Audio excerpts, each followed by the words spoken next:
Legendary اداکار سعید خان عرف رنگیلا پاکستانی فلموں کا جانا پہچانا نام ہے۔ ان کی شخصیت اپنے اندر کئی پہلو لیے ہوئے تھی۔ وہ اداکار، گلوکار، ہدایت کار اور مصنف تھے۔ رنگیلا نے فلم انڈسٹری پر وہ انمٹ نقوش چھوڑے کہ ان کے ذکر کے بغیر پاکستانی فلمی تاریخ ہمیشہ ادھوری رہے گی۔ رنگیلا نے اپنی عملی زندگی کا آغاز ایک باڈی بلڈر کے طور پر کیا تھا۔ روزی روٹی کمانے کے لیے وہ فلموں کے بورڈز بھی پینٹ کرتے رہے، لیکن قدرت نے انہیں ایسا جسم اور ایسی شکل عطا کی تھی کہ لوگ تنسازی یعنی باڈی بلڈنگ کے مقابلے میں انہیں داد دینے کی بجائے یا ان کی پینٹنگ کو سراہنے کی بجائے ان کی شکل دیکھتے ہی ہنس پڑتے تھے۔ چنانچہ رنگیلا نے فلمی دنیا میں اپنی قسمت آزمانے کا فیصلہ کیا، جو درست ثابت ہوا۔ عجیب و غریب شکلیں بنانا اور جسم کو الٹے سیدھے انداز میں مٹکانا رنگیلا کی اداکاری کا طرہ امتیاز تھا، اور کتنی عجیب بات ہے کہ انہی خوبیوں کی بنا پر وہ کئی دہائیوں تک پاکستان کی فلم نگری پر راج کرتے رہے۔ بالخصوص منور ظریف اور رفیع خاور عرف ننھا کی وفات کے بعد وہ تنہائی فن مزاح کے شاہسوار تھے۔ کوئی بھی فلم بنا رہا ہو تو کہانی کے بوجھل مناظر کو وقتی طور پر دور کرنے کے لیے رنگیلا کا ہی انتخاب کیا جاتا۔ دور تو ایسا بھی رہا کہ جب ہیرو اور ہیروئن سے زیادہ رنگیلا کو اہمیت دی جاتی، جبھی تو ہر اداکار یہ مقام اور رتبہ پانے پر رنگیلا پر رشک کرتا۔ رنگیلا کو پاکستانی جیری لوئس کہا جائے تو غلط نہیں ہوگا۔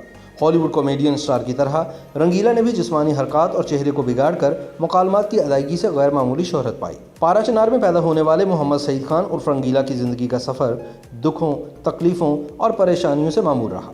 صرف 1 سال کی عمر میں سر سے ماں اور باپ کا سایہ اٹھ جانے کے بعد رنگیلا نے پشاور کا رخ کیا تو 7 بہن تھی۔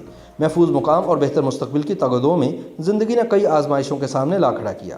تعلیم کیا حاصل کرتے، 2 وقت کی روٹی کی جدوجہد شروع کر دی۔ محنت مزدوری کر کے اپنی اور بہن کی زندگی میں بہار لانے کی جستجو رہی۔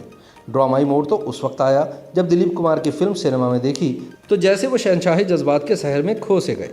فیصلہ کیا کہ میں بھی ایک ایسا ہی مقام اور شہرت حاصل کروں گا۔ جبھی پشاور سے لاہور کا سفر طے کرنے کا ارادہ کیا۔ خالی جیب پیروں کی زنجیر تو بنی، لیکن خود کو اس سے آزاد کرنے کی ٹھان لی تھی۔ گو کہ رنگیلا نے پہلی بار جس فلم میں اداکاری دکھائی وہ سن 1958 میں آئی، لیکن ان کی اداکارانہ صلاحیتوں کا اصل امتحان تو اس وقت شروع ہوا جب وہ پشاور سے لاہور جانے کے لیے ٹرین میں سوار ہوئے تھے، اور تب ٹکٹ چیکر آیا تو 1000 رکعت کی نیت باندھ کر نماز پڑھنے میں مصروف ہو گئے۔ تھک ہار کر ٹکٹ چیکر ناکام لوٹنے لگا تو ٹرین میں سوار ادھیڑ عمر کی خاتون نے رنگیلا کے ٹکٹ کی رقم دی، جو ان کی اس غیر معمولی اداکاری کی پہلی برستار بنی۔ رنگیلا شروع سے ہی اداکاری کرنا چاہتے تھے، لیکن صرف ایک موقع کی تلاش میں تھے۔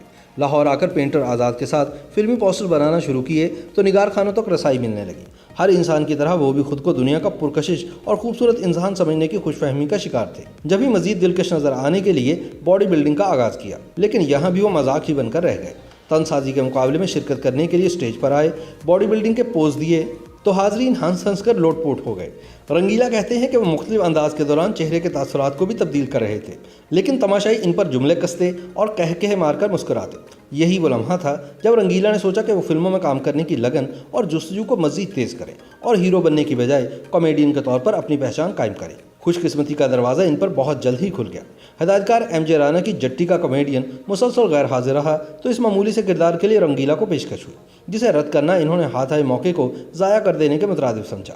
بدقسمتی سے یہ فلم پردہ سیمی کی زینت تو نہ بن سکی، لیکن یہ ضرور ہے کہ رنگیلا کی مختصر لیکن جاندار اداکاری کی دھوم مچ گئی۔ اس دوران رنگیلا نے ڈکشنری سے ڈھونڈ ڈھانڈ کر لفظ رنگیلا منتخب کیا اور اپنی شناخت اب اس نام سے کرانے لگے۔ رنگیلا نے سوچ لیا تھا کہ وہ اب پیچھے نہیں ہٹیں گے۔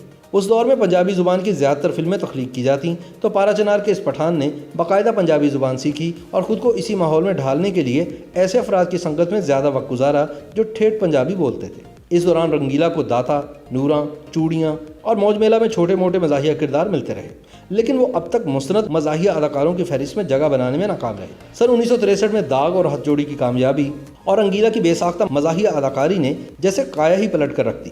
وہ بھی حرفن مولا مزاحیہ اداکاروں میں شمار ہونے لگے۔ رنگیلا کے مطابق انہوں نے اس وقت کے مزاحیہ اداکاروں کا بغور مشاہدہ کیا، جن میں نظر، ظریف اور آصف جاں کی کامیابی کا راز کاٹدار اور مزاحیہ جملوں کے برجستہ ادائی تھا۔ رنگیلا نے ان سے 2 قدم آگے بڑھ کر اپنے چہرے کے الٹے سیدھے تاثرات اور جسم کو عجیب و غریب انداز میں ڈھال کر خود کو اپنے ہم اثروں سے ممتاز بنایا۔ اسے خوش قسمتی ہی کہیے کہ رنگیلا کو کریئر کے اس موڑ پر منور ظریف کا ساتھ مل گیا اور دونوں نے ایسی جوڑی بنائی جو ہر فلم ساز کی اولین ترجیح بن گئی، بلکہ کئی فلمیں تو ایسی ہیں جن میں یہی 2 کامیڈین بطور ہیرو جلوہ گر ہوئے۔ رنگیلا نے کم و بیش 650 سے زائد فلموں میں کام کیا۔ ان میں 244 اردو، 395 پنجابی اور 19 فلمیں پشتو زبان کی بھی تھیں۔ بطور پروڈیوسر اور ہدایت کار بھی ان کی صلاحیتیں نکھر کر سامنے آئیں۔ سن 1973 میں جب انہوں نے سنجیدہ موضوع کے گرد گھومتی دیا اور طوفان کی ہدایات دینے کا اعلان کیا تو بہت سو نے ان کا مذاق اڑایا۔